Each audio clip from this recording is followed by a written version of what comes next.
What's up, guys? I'm LastOfGaia, and today I'm going to come at you with my updated version of Jeskai Ascendancy. There are a few things I want to say before we begin. There still is the contest going on. If my channel gets to 25 subscribers, or Kevin's channel gets to 25 subscribers, by the end of January, one lucky person is going to win a Master of Waves and a Chain Veil. They're both mythics. They're not worth that much, so they're about like $6, but they're mythic, so you can put them in your collection and you can start off somewhere. I was going to give away a fetch land, but I don't have them anymore. But that's not really the point of this. I just thought I would let you guys know about that. So let's get started with the deck profile. 2 mountains, 3 islands, 3 forests, and 2 plains are our 8 basics in the deck. You don't really need basics, but I have them in here mainly because, you know, I have fetch lands. Speaking of fetch lands, I have 2 Flooded Strand and a Windswept Teeth. I probably need to get a second Windswept Teeth because I found the card to be very good. If I'm missing green mana early and I get a flush, I'm like, oh, I need a fucking forest. And I don't have a forest, so Windswept Teeth is quite the good card. And then 3 Yavimaya Coast and 1 Shivan Reef. I'd probably take out the Shivan Reef for the other Windswept Teeth, but it's personal preference. Those are our pain lands to get green and red as early as possible. I went down from 3 Evolving Wilds to 2 mainly because I hate lands coming into play tapped. But it is a Delve, you know, fueler, so yeah.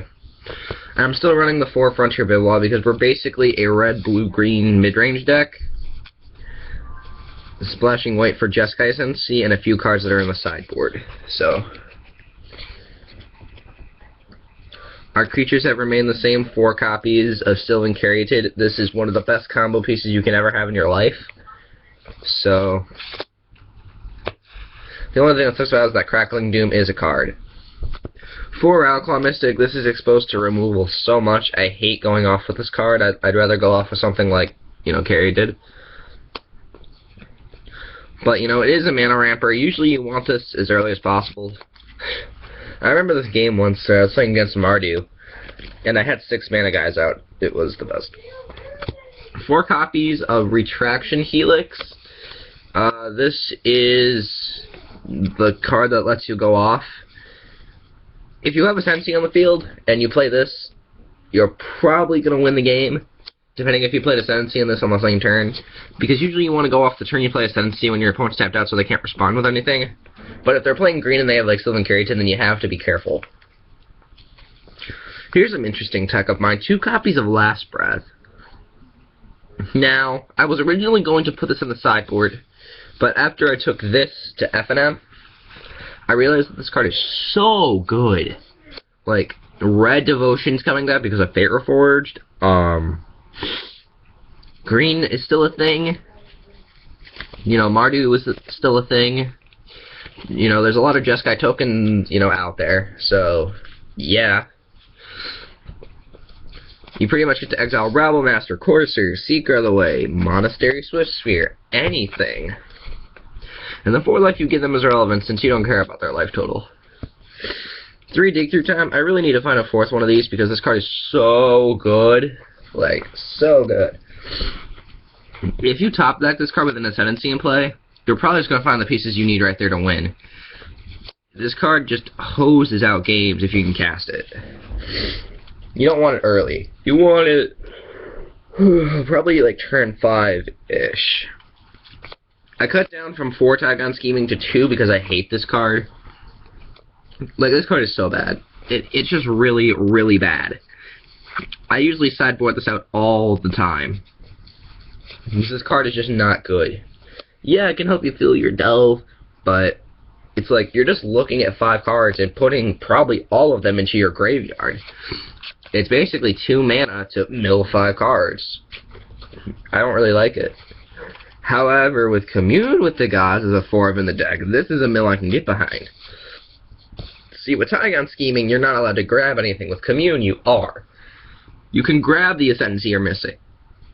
or a couple of draw enchantments that we have in the deck. You know, it helps you grab cards that you need to go off. 3 Treasure Cruise. You know, there's going to be a lot of spells in your graveyard. You'll be able to cast this for 1 blue most of the time. Maybe even on turn 3. 2 copies of Dragon Mantle, because this card is freaking amazing. There's the Ascendancy combo, and then there's the Draw combo, which I'll show you after I'm done with the deck. Here is your main fucking nigga. 4 copies of Jeskai Ascendancy. So for you, those of you who have no idea what this card does, it is red, blue, white for an enchantment. Whenever you cast a non-creature spell, your creatures get +1/+1 and they untap. And then you get to loot, which is draw discard. So basically, whenever you cast any one of your 24 spells in the entire deck, including another Ascendancy, you get loot triggers. So if you have 2 Ascendancies on the field, you get 2 loot triggers. 4 copies of Astral Cornucopia. This card is one of your combo enablers. And it also has the other purpose of allowing you to...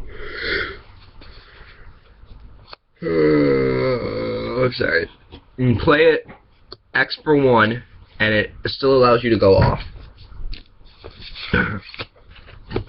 And finally, the last card in my main deck is one of Altar of the Brood. This is your win condition. Just, if you mill it, that's unfortunate. You're going to have to win with a second win condition.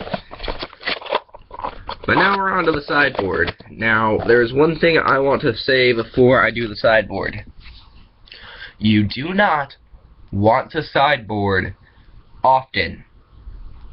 The only time I would ever suggest sideboarding is if you're up against an aggro deck or a control deck. Mid-range decks you don't care about. You don't care about Courser, Siege, Rhino, whatever. You can deal with those motherfuckers. However, you need to sideboard against aggro matchups because they're gonna kill you before you go off. Alright? Good. Let's move on to the sideboard. Our sideboard is going to begin with 4 copies of Magma Spray.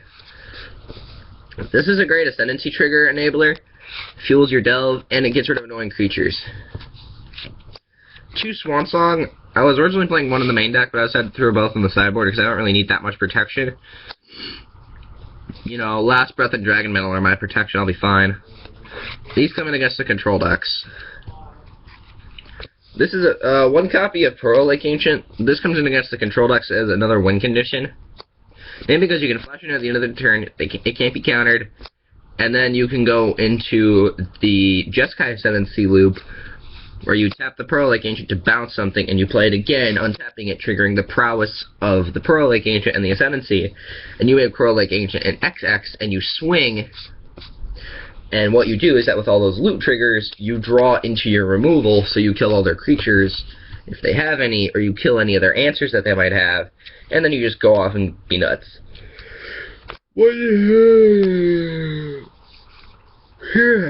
One copy of Jace the Living Gilpack. He comes in against the control matchups because he gives you card advantage, and when you minus him, sure, everyone has to shuffle their graveyards back into there, which might suck if you're trying to play a delve card, but you draw and they don't, and if they can't kill him before he goes ultimate, well then, sucks to be them.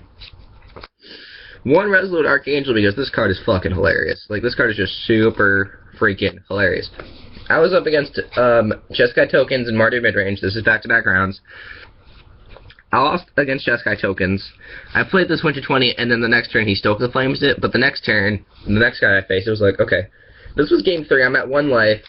I needed double white. I drew, I had a Sylvan Caryatid in the Plains, and I drew this, and I'm like, oh, hell yes. So I played it, go back up to 20, and then I won the next turn, because I found my combo pieces through Dig Through Time. 1 Deicide, because, you know, Sidisi Whip is a thing, and you can get rid of the Whip. Or if they're playing Pharika, you get rid of Pharika. 2 Glare of Heresy coming against anything that runs white, even if they're aggro, because you get to hit their Seeker of the Ways and their Mana Striders and what else. 2 Banishing Light to come in against, like, the mid-range decks. Like I said earlier, you don't want to really sideboard against mid-range, but if you're going to sideboard against mid-range, this is what you want, because it deals with Siege Rhino, it deals with Courser, you know, it deals with Wingmate Rock, Elspeth, deals with everything. And then last but not least, I bring in a second copy. My last card in the sideboard is a second copy of Altar the Brood. I would bring this in against like a CBC whip deck where you're going to have to mill yourself to out, so that way you can get your delve before they do. And you might mill off your Altar. I've never seen a scenario where you're going to play a game with the guys and reveal 2 Altar. I've had them reveal 1, never had them reveal 2. So, that's good. Alright, so that is the deck. This video is going to be longer than usual, mainly because I want to go through all the combos and the suggestions that you guys can give me. So, very quickly, I'm going to show you the Jeskai Ascendancy combo.